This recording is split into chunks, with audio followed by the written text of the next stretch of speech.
6º episódio da websérie Construir para Vender e finalmente iniciamos a nossa obra.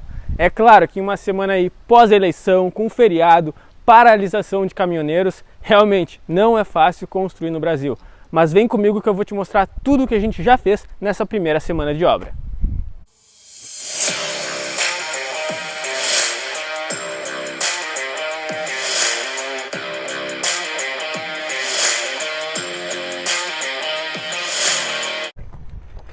Pessoal, então depois de algumas semanas aí falando sobre o início de uma obra, falando sobre o que a gente tem que fazer para se preparar para construir uma casa para vender, a gente finalmente então conseguiu dar início na nossa obra. É claro que não foi uma semana cheia, teve feriado, teve uma série de situações, mas eu vou estar te mostrando agora tudo o que normalmente se faz em uma primeira semana de obra. Mas antes, eu peço que se tu ainda não é inscrito aqui no canal, te inscreve, ativa as notificações. Todo domingo eu vou lançar um novo episódio da websérie mostrando o passo a passo da construção de uma casa e eu tenho certeza que essa websérie vai te ajudar muito. Também já peço aí que tu deixa o like, porque isso me ajuda demais, faz o YouTube entender que é um vídeo bom e ele compartilha para mais pessoas. Pessoal, então antes de falar exatamente o que a gente já executou nessa primeira semana, eu queria falar um pouco sobre algumas peculiaridades desse terreno e algumas características, coisas que são boas e que são ruins em relação a esse terreno. A primeira coisa que a gente nota é que ele já tem um pequeno declive profundo, ele tem cerca de 1,5 m de declive. Então, no nosso projeto já consta que lá no fundo do lote a gente vai ter que fazer um muro de arrimo para estar nivelando esse terreno.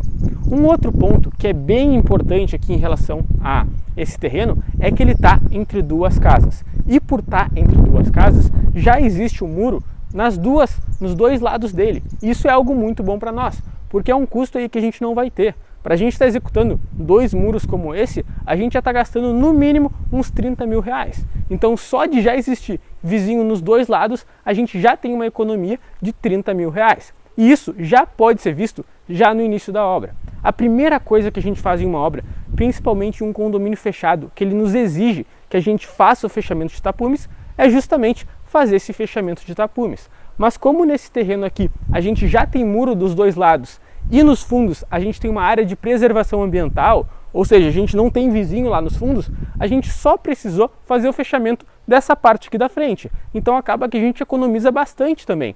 Afinal, pode parecer bobo, mas uma folha de tapume dessas custa cerca de 30 reais. Então, pensa aí quantas folhas de tapume a gente ia precisar estar comprando, quanta madeira a gente ia precisar estar comprando se fosse um terreno sem vizinho dos dois lados.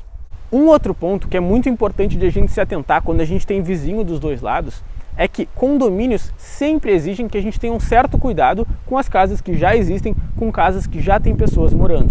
Então uma exigência desse condomínio onde a gente está construindo é que a gente precisa fazer uma tela de proteção com as casas do lado. Então se vocês notarem, a gente já começou a executar isso colocando essas escoras grandes aqui na lateral. Então nessas escoras a gente vai fixar uma tela justamente para fazer uma proteção para que não passe nenhuma sujeira, nenhuma poeira para essas casas desses vizinhos. E é importante a gente falar que isso é uma exigência desse condomínio. Talvez se a gente estivesse fazendo essa casa, uma casa isolada, uma casa fora de condomínio, a gente não precisasse fazer isso. Mas é aquela coisa, né? Uma casa fora de condomínio tem algumas desvantagens, como por exemplo, a segurança. Tu fica ali muito propício a ter roubos na obra, tu não pode estar deixando material ali com a segurança que tu consegue colocar em um condomínio. Entretanto, se tu vai construir dentro de um condomínio, esse condomínio tem regras, normalmente vai ter uma equipe de engenharia, de arquitetura que vai estar fiscalizando a tua obra, então tu precisa seguir todas essas obras dele. Até falando nisso, pessoal, esses tapumes que a gente coloca aqui nessa obra, que vocês veem que são tapumes verdes, tapumes ecológicos, também são uma exigência desse condomínio. Então se a gente quisesse colocar qualquer outro tapume, a gente não poderia. Eles exigem que a gente coloque tapumes ecológicos, que são tapumes um pouco mais caros. Mas justamente por a gente estar construindo essa casa nesse condomínio, é uma regra que a gente precisa seguir. Gente, agora falando um pouco sobre os materiais que a gente já comprou nesse início de obra para essa primeira semana.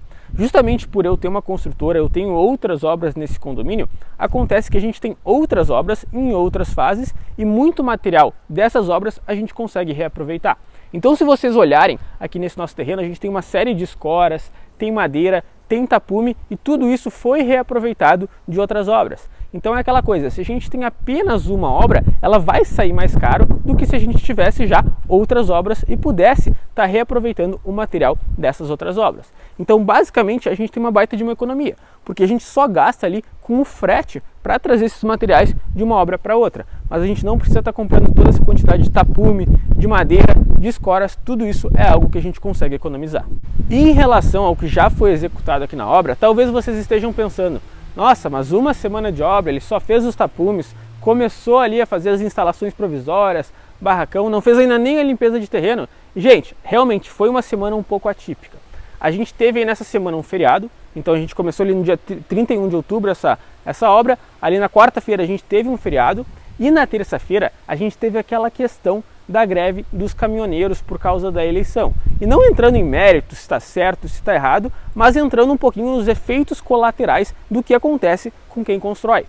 Quem já viveu aquela greve dos caminhoneiros em 2018, onde tudo parou, com certeza ficou muito preocupado ao ver esse acontecimento.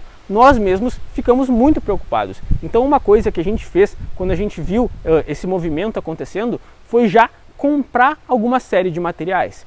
Então no mesmo dia ali que a gente viu que tudo ia parar, a gente não sabia até quanto tempo ia acontecer essa paralisação, então a gente já foi nos nossos fornecedores dos materiais mais importantes e já fez os pedidos, já reservou as compras. Então, por exemplo, aço, a gente já comprou o aço para toda a parte inicial aí da obra. Então toda a parte de fundação, vigas baldrames, tudo isso a gente já comprou e já vai estar chegando na semana que vem. Justamente porque a gente não poderia deixar com que acontecesse uma coisa pior, com que acontecesse a gente ficar sem material.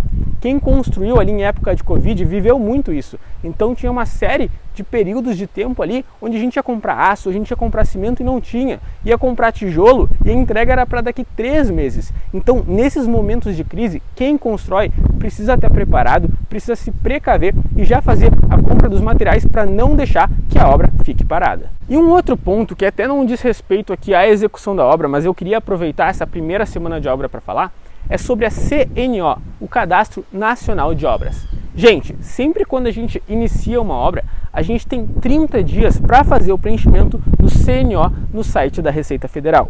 Para quem não sabe, o CNO é como se fosse o CPF da nossa obra.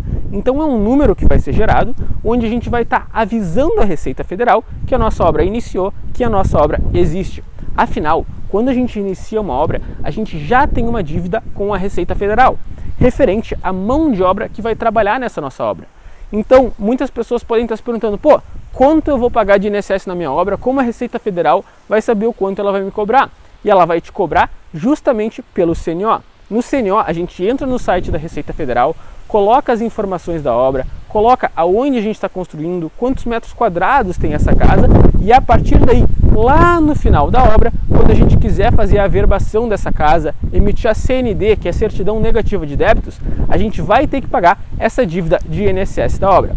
É claro que se a gente tem uma mão de obra própria, a gente consegue ir fazendo os pagamentos de INSS ao longo da obra para fazer com que esse valor total seja abatido e muitas vezes a gente não pague nada ou pague um valor menor. Aqui no caso dessa obra, a gente contrata uma mão de obra terceirizada e essa mão de obra não nos emite nota fiscal. Então a gente não consegue abater nada de INSS, mas para nós ainda é vantajoso, justamente pelo valor que a gente paga nessa mão de obra e por a gente saber aí que é uma mão de obra de confiança. Gente, eu não indico aí que vocês contratem uma mão de obra sem nota fiscal, a não ser que vocês já tenham trabalhado com eles e já tenham aí uma certa confiança. Então, nesse nosso caso aqui, a gente tem que, lá no final da obra, pagar o valor integral do INSS justamente pelo número da CNO. Um outro ponto, que é uma dica muito importante ainda sobre esse assunto de CNO e INSS, é o seguinte: a gente consegue abater esse valor de INSS que a gente precisa pagar sempre que a gente tiver uma mão de obra locada na nossa obra. E a gente não tem isso só na nossa mão de obra normal, a gente tem com uma série de serviços. E um serviço, por exemplo, que a gente consegue abater INSS é concreto usinado. Então, quando a gente pede concreto lá da concreteira e o pessoal vem fazer uma concretagem aqui na nossa obra, se a gente pede para essa concreteira inserir o CNO da nossa obra na nota fiscal, esse valor que foi pago de INSS é abatido na nossa dívida lá no final da nossa obra. A gente também consegue fazer isso com pré-moldados, por exemplo. Então, por isso que é muito importante que na primeira semana de obra, no máximo na segunda semana de obra, vocês já entrem lá no site da Receita Federal e façam o cadastro da CNO. Afinal, vocês precisam desse número para estar passando aí para essas empresas terceirizadas, para que eles consigam colocar na nota fiscal e vocês consigam abater esse valor. Por exemplo, na próxima semana aqui, talvez no máximo daqui 2 semanas, a gente já vai começar ali a concretar a nossa fundação. Então a gente vai pedir um concreto usinado e eu já vou estar solicitando aí para a concreteira inserir o meu número de CNO na nota fiscal, que já vai ser um valor que eu vou conseguir abater lá no final da obra. Então, como vocês viram, início de obra é mais essa preparação do que a obra vai vir a ser. Então a gente faz aí o fechamento de tapumes, instalações provisórias, a gente faz aí a instalação do barracão, ligação de energia, ligação de água e já faz todo aquele planejamento das próximas semanas e já começa a comprar os materiais, principalmente aqueles materiais que a gente precisa ter em quantidade na obra. Aço, cimento, tudo isso já tem que ser começado a comprar na primeira semana de obra.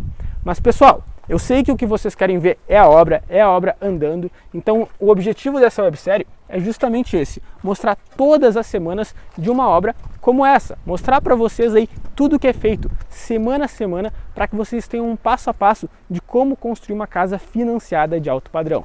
Então eu vou deixar agora aqui uma foto para que vocês já consigam ver como vai ficar essa casa quando finalizar. E eu já aproveito e peço que se vocês gostaram desse vídeo, não deixem de se inscrever, curtir, ativar as notificações, porque isso me ajuda demais, faz com que o YouTube recomende essa websérie para outras pessoas e com que a gente consiga estar ajudando mais pessoas aí a começar a construir casas financiadas para vender.